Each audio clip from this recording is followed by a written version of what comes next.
me your secrets, show me your nightmares.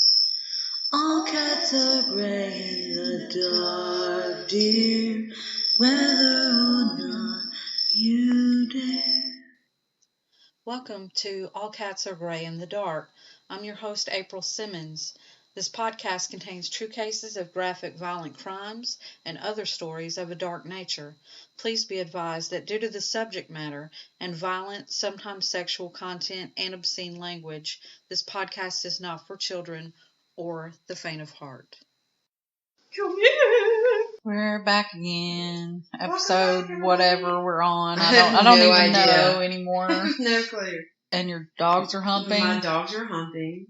Like, wow. And I burped. Somebody in this house is getting some. This is a great start to an episode. I might have to cut some of this out. The Dirty Podcast is finally here. The episode you've all been waiting for. I'm not sure that's a good. I'm not sure that that's a good way to start the Adam Walsh episode. Oh God, is that this episode? Yeah. Oh, bad, so that's bad, not bad no. Sahara. Okay, good. We need to get serious now. We'll save the dirty episodes for another time. Yeah. Or another podcast. Possibly. Okay, here we go. We're going to talk about Adam Walsh, and if you were alive in the 80s, you probably already know about this case because it was everywhere.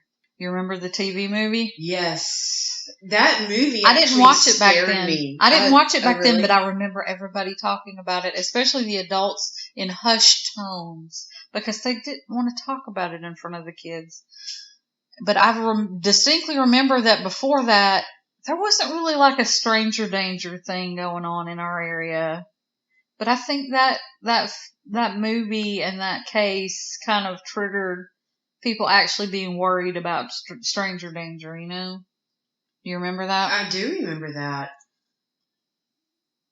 But I remember everybody talking about the TV movie, but I don't think I ever actually watched it. I think I have seen clips of it since then, but I have not ever actually watched it. All right. I think you could find it now, though.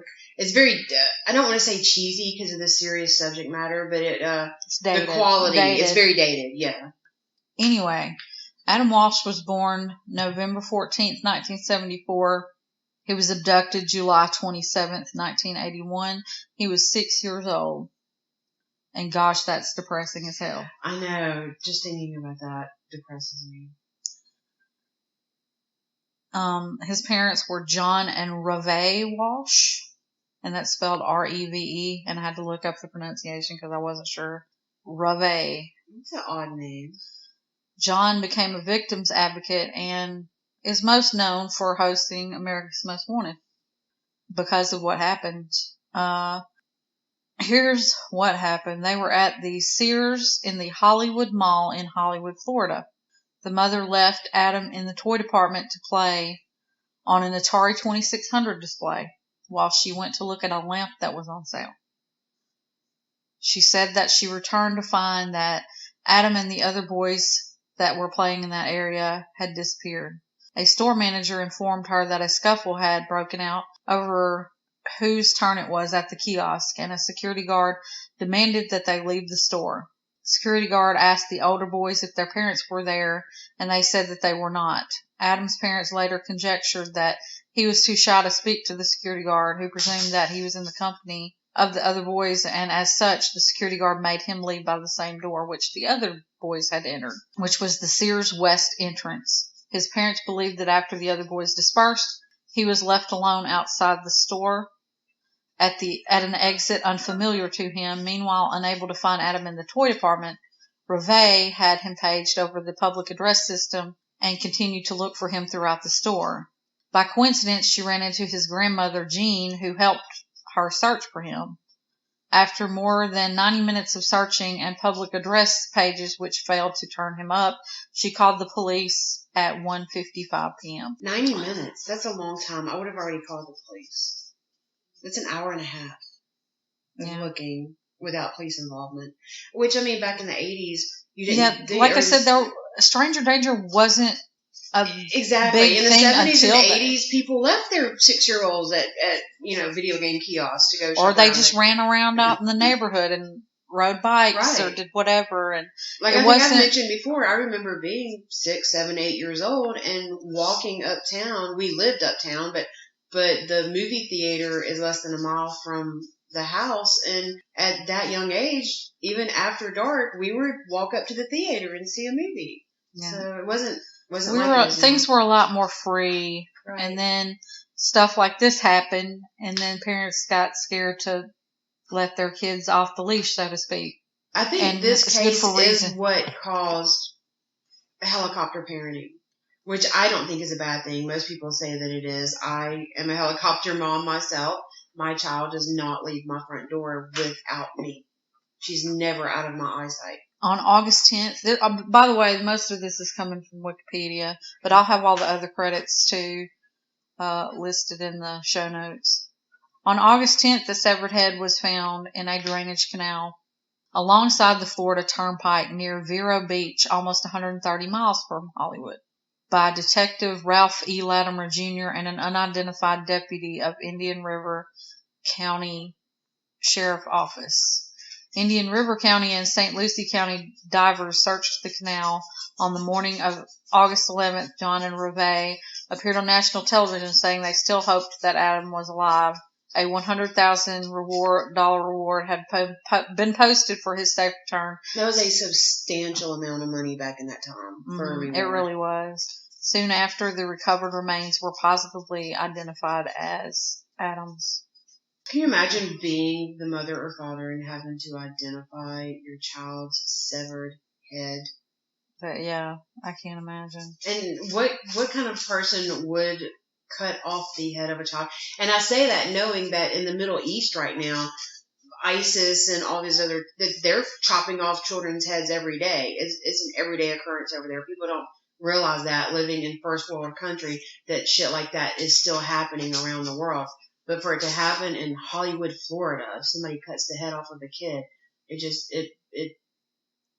it's crazy. It's unexplainable to me how someone could be that malicious, whatever. The coroner ruled that the cause of Adam's death was asphyxiation. The state of the remains suggested that Adam had died several days before the discovery of his head. The rest of his body was never recovered, which I just find absolutely horrifying. I'm wondering how they determined that he died by asphyxiation. There may have been enough of his neck to see bruising or something like that. So how long was he actually missing?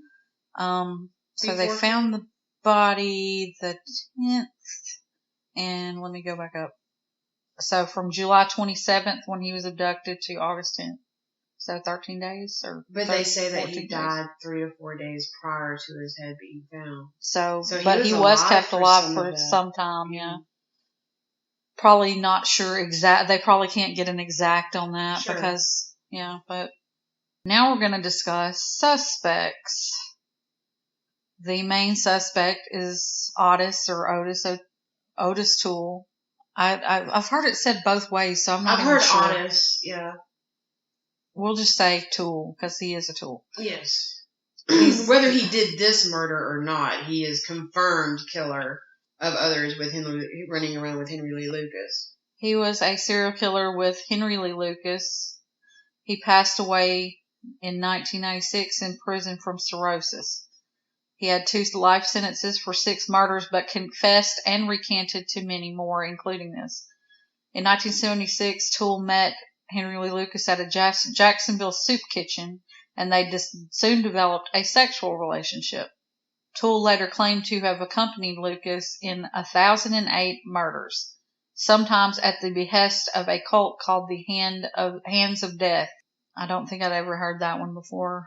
That was a weird part to that they claimed to be in a cult. I haven't heard that either, and I'm pretty up to date on my Henry Lee Lucas. Go ahead and Google that while I talk about the next part. Sure. Police, what's it called? The Hands of Death cult. Police attributed the murder of Adam Walsh to Toole on the basis of recanted statements. Lucas had backed Toole's confession to the Walsh murder, claiming he had been in possession of the victim's severed head. Toole claimed to have picked Walsh up in the Sears parking lot said he had offered him candy and toys and that Walsh came willingly. Walsh soon wanted to go home and began crying. Toole said that he then punched him in the face. Walsh started crying more, and according to Toole, he began to wallop Walsh, knocking him out. He eventually pulled over in a rural area and Wait, he's saying that a 6-year-old boy knocked him out? Or what? he knocked... No, he said he began to wallop Walsh. Oh, so okay. He was beating the kid and knocked him out. Okay. He eventually pulled over into a rural area and decapitated Walsh with a machete. He drove around with several days with Walsh's head, forgot about it, and upon rediscovering it, tossed it into a nearby canal. Police inexplicably lost Toole's impounded car and its blood-stained carpeting, hindering their ability to proceed with the investigation. Did you find anything about that? Yes and no. This Hand of Death cult they claim is a satanic cult that cannibalized and killed. Vicious serial killer Henry Lee Lucas, Toole's accomplice, was also involved in the cult. From David McGowan's Program to Kill, it says Lucas claimed that he was trained by a nationwide satanic cult in a mobile paramilitary training camp in the Florida Everglades. Henry further claimed the leaders of the camp were so impressed with his handling of a knife that he was allowed to serve as an instructor. Following his training, Henry claimed that he served the cult in various ways, including as a contract killer and as an abductor of children, whom he delivered to a ranch in Mexico near Juarez. That sounds more like sex trafficking. That doesn't sound like a cult. It doesn't sound like a cult. It sounds like sex trafficking. Once there, they were used in the production of child pornography and ritual sacrifices. Well, I think that was possible. Committed under orders from the satanic cult, the Hand of Death, who recruited them to help out with human sacrifices. They take a live girl and put her on a table, split her open, and take all of her organs out, he told police, adding that sometimes they would take the entrails, put them in a pot, cook, and eat them. The Hand of Death has also been mentioned by Charles Manson and New York's infamous Son of Sam as the true masterminds behind their crimes. I have never heard of this. Me either. What site is that from? This is from skyscrapercity.com. Okay. But to me, it sounds like it does sound kind of like a sex trafficking group, but the rest of it just sounds like a bunch of made up bullshit. You know what I mean? Really like does, it really sounds like over exaggerated bullshit to me. The first task he was given by the Hand of Death cult was the murder of a student, a young black homosexual who had betrayed his oath to the devil. He slit the man's throat, and later that same evening, a satanic ritual was performed in which the dead man's heart was cut out, blood drained, and body dismembered. All of the initiated members of the Hand drank the dead man's blood and ate pieces of his flesh. The remains of the body were then burned at an altar, sacrificed to Satan. There were several hundred students at the Hand of Death training camp, coming from 6 different countries. Over half of them were women. The camp provided unlimited access to all kinds of drug taking, which was encouraged recreationally for other activities. Liquor was available. After eating ritualistic sacrifices, there would be drug sex orgies involved with all of the campers.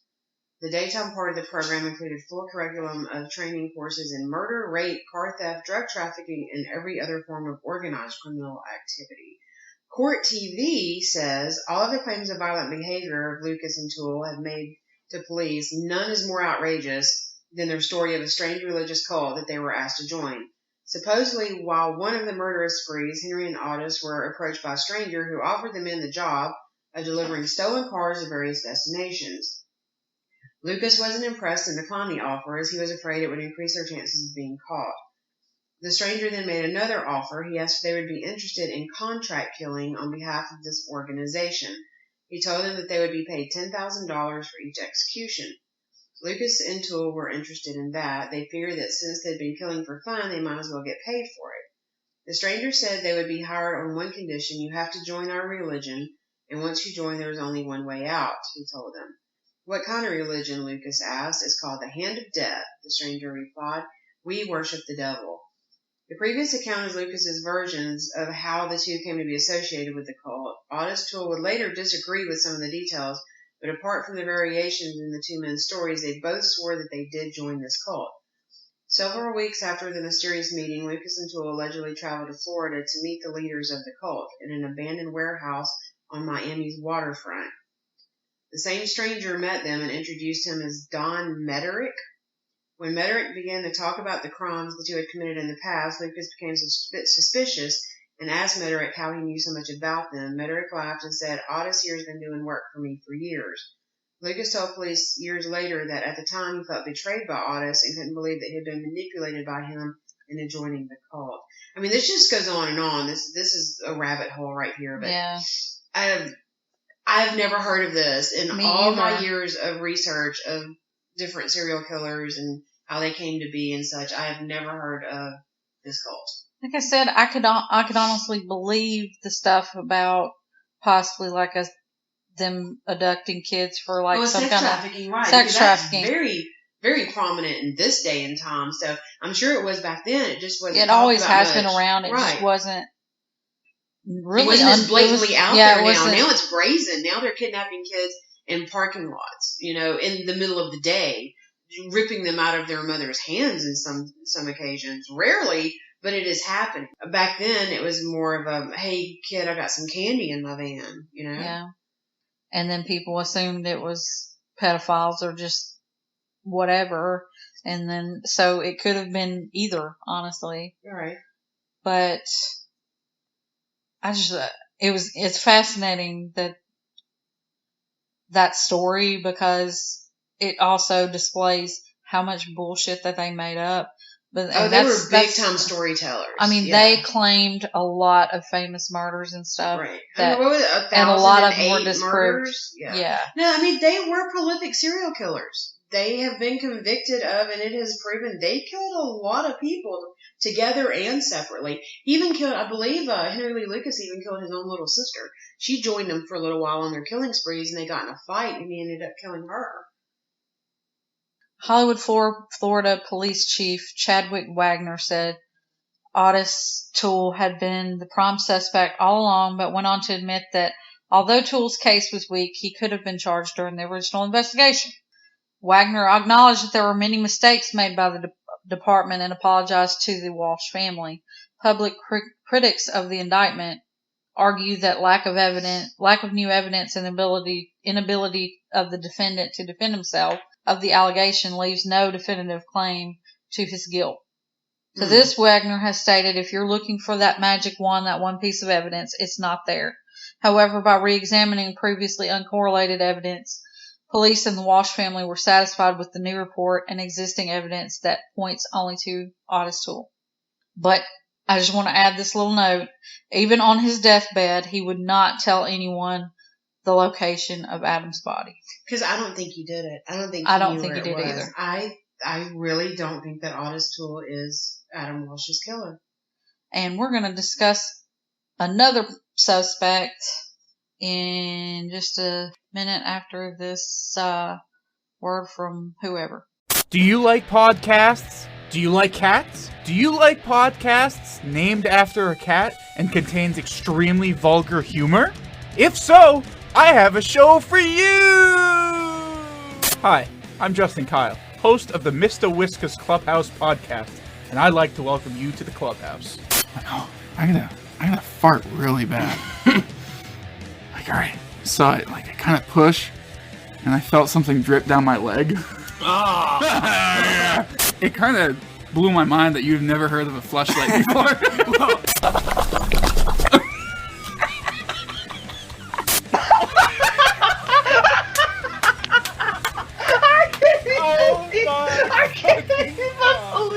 The fuck are you waiting for? Mistah Whiskah's Clubhouse is available on all your favorite podcast apps. iTunes, Spotify, Google, Stitcher, and many more. Or just simply go to www.mwcpodcast.podbean.com. Meow, bitch. And we're back again. Welcome back. Our second suspect may be a surprise to some people, or maybe not if you follow a lot of true crime stuff, because there's been other episodes of other podcasts about it. The other suspect is Jeffrey Dahmer. And you might say, what the fuck? I'll say what the fuck. Yeah, because, you don't associate Dahmer with anything in Florida anyway. All of his murders. But he was there during that time. Right. And we'll get to that. I'm going to tell you a little bit about that, why I think he's a contender. American serial killer and sex offender who committed the rape, murder, and dismemberment of 17 men and boys from 1978 to 1991.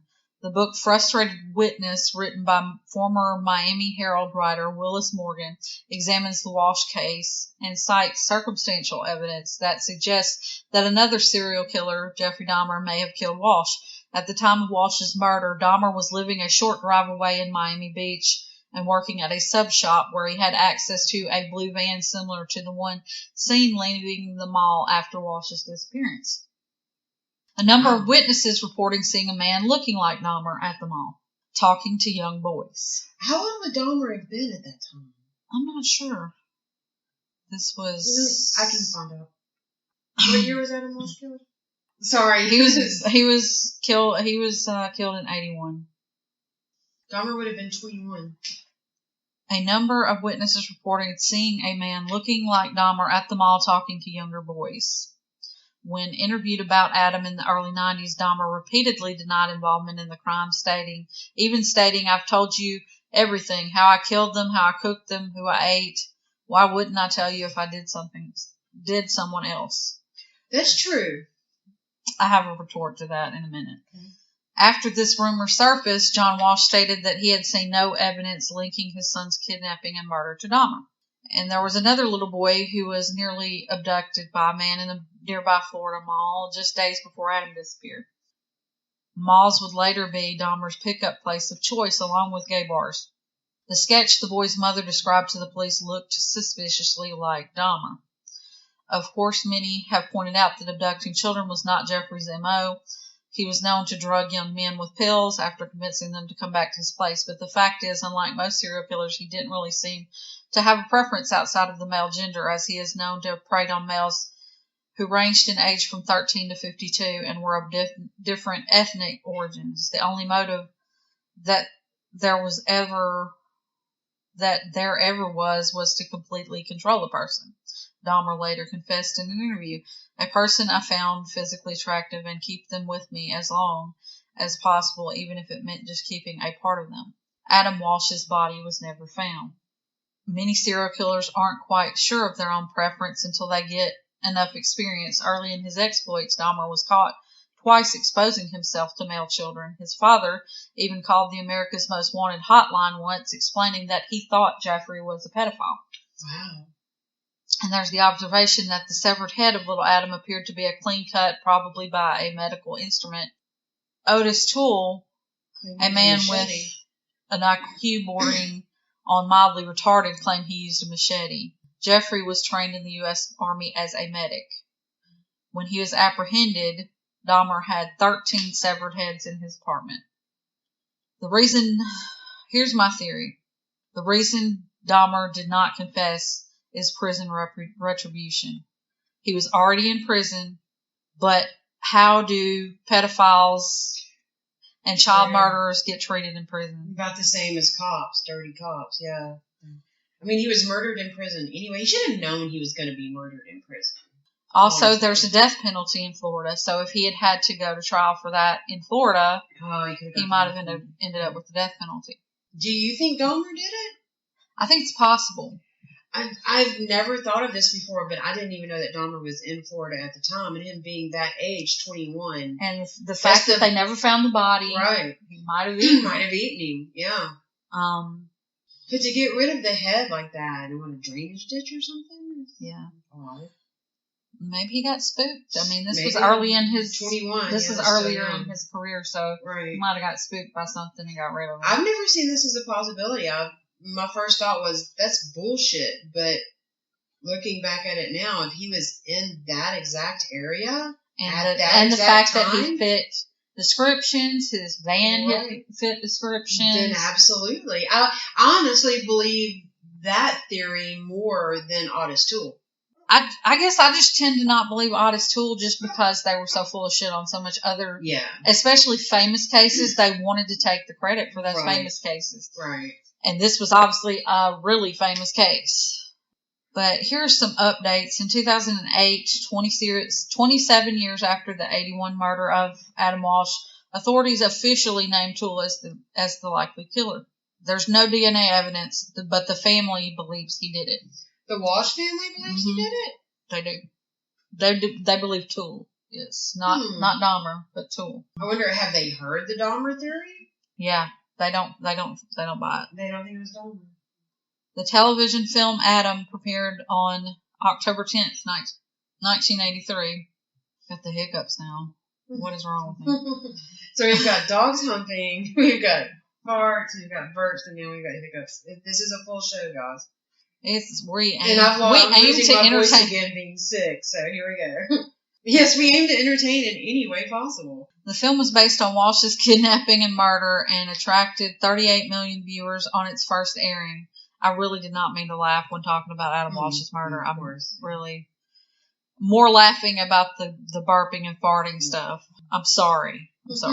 Attracted 38 million viewers on its first airing. Each of its 3 broadcasts. Back then, that was a lot of people watching TV. Each of its 3 broadcasts in 83, 84, and 85 were followed by pictures and descriptions of missing children. A hotline was also created to take calls recording them.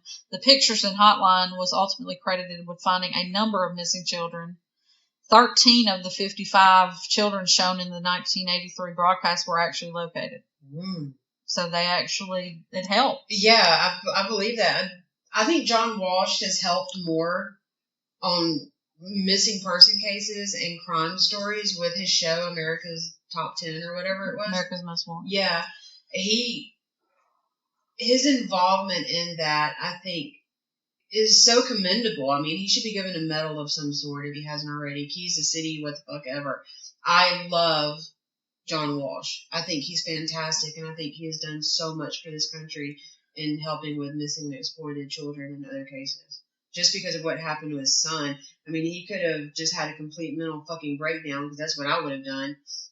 Possibly even kill yourself, because I can't fathom living without my kid, but he went on and did great things, and I was really sad the last episode. I didn't want it to end when he announced that the show was going to end. I think it should keep going. Here's a side note. American rapper Busy Bone, I don't even know who that is, but who was abducted by his stepfather as a child, was reunited with his mother after a neighbor recognized a photo of him shown at the end of the 1983 broadcast. That's amazing. And here's a little backstory for you if you've ever heard of Code Adam. Code Adam was created in memory of 6-year-old Adam Walsh, who was tragically abducted from a Florida department store and later found murdered. It is a program of the National Center for Missing and Exploited Children, a nonprofit co-founded by Adam's parents. It is a powerful search tool for lost and potentially abducted children. It's designed to help businesses, parks, government buildings, and other establishments and so ensure that they have safety protocols in place to respond quickly and effectively to situations involving a missing child. It's used at thousands of locations nationwide. I just wanted to bring that up because I know some people may not know about it, but most people should. Like places like department stores, Walmart, always have like a Code Adam in place.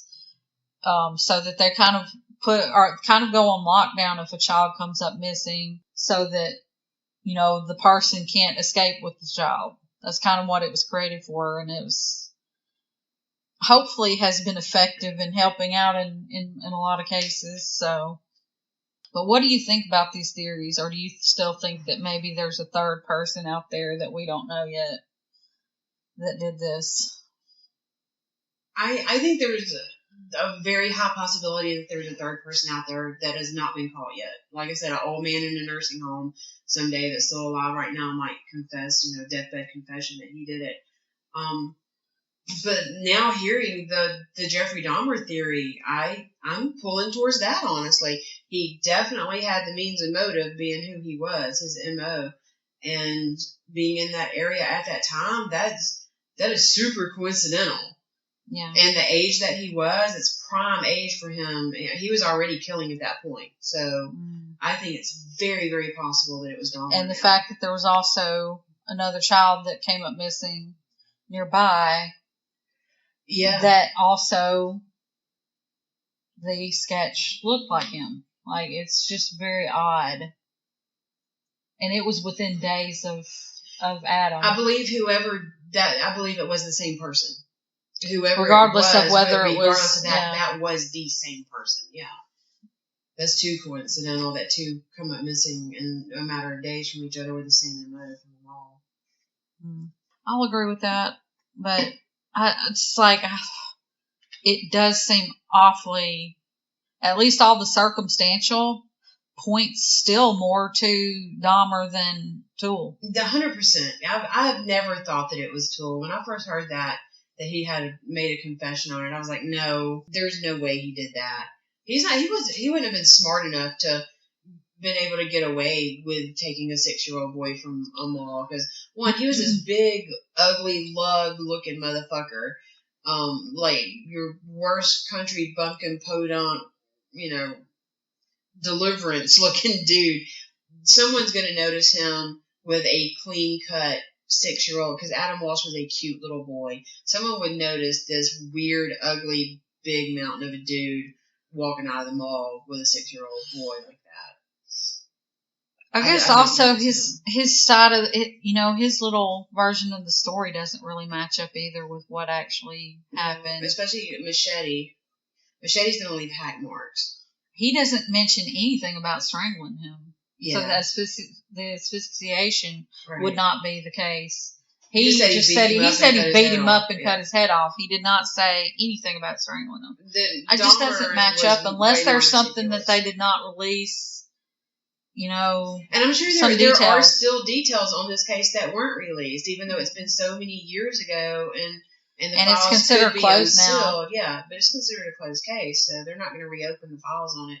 But I'm sure there are a lot of details that we don't know. We just know the basic facts of how he came about. From what we know, I would say that Toole's story does not match up. No. So it's either, to me, it's got to be either Dahmer or some person that either didn't get caught or got caught later down the road for something else and didn't get associated with this case for some reason. Right. But Toole and Henry Lee Lucas were both notoriously full of shit. They took back confessions all the time. Or some of them that they never took back got disproved later on down the road because their story didn't match up. And so I think this is another case of that. They wanted to take credit for it. Yeah, they were the type of guys, of serial killers, that would take credit on shit that they didn't even do just to get the notoriety. They wanted to have the high number count. And they did have a high number count. They honestly did. But 1,008? No. There's no way. Yeah. All right, I guess we're going to wrap this episode up. And let's see, do I have any shout-outs for today? I'm kind of running low on them. Shout out to my homies. I guess a shout out to I Love My Idiot and Screaming Chuy again. I think I mentioned them on a previous one, but we're going to give them another shout out anyway because I like them. So check those podcasts out. And I want to shout out, even though we don't have to, Mr. Whiskah's Clubhouse is one of my favorite podcasts. That dude is absolutely hilarious. Those guys crack me up, so I want to give them a shout out.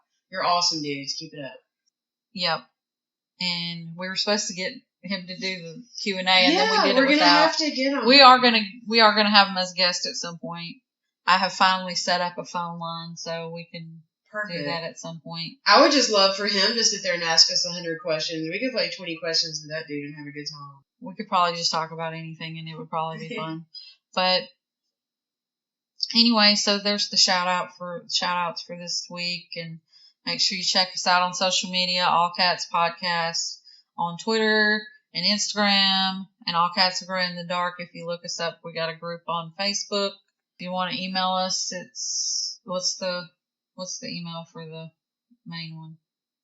allcatsaregreyinthedark@mail.com. That one. Or mangledfairy@gmail is my personal one if you want to contact us for whatever reason. Anyway, I guess we should actually end it properly this time because we messed it up real bad last time. Anyway, so till next time, talk hard. One day we'll get it in sync. Someday.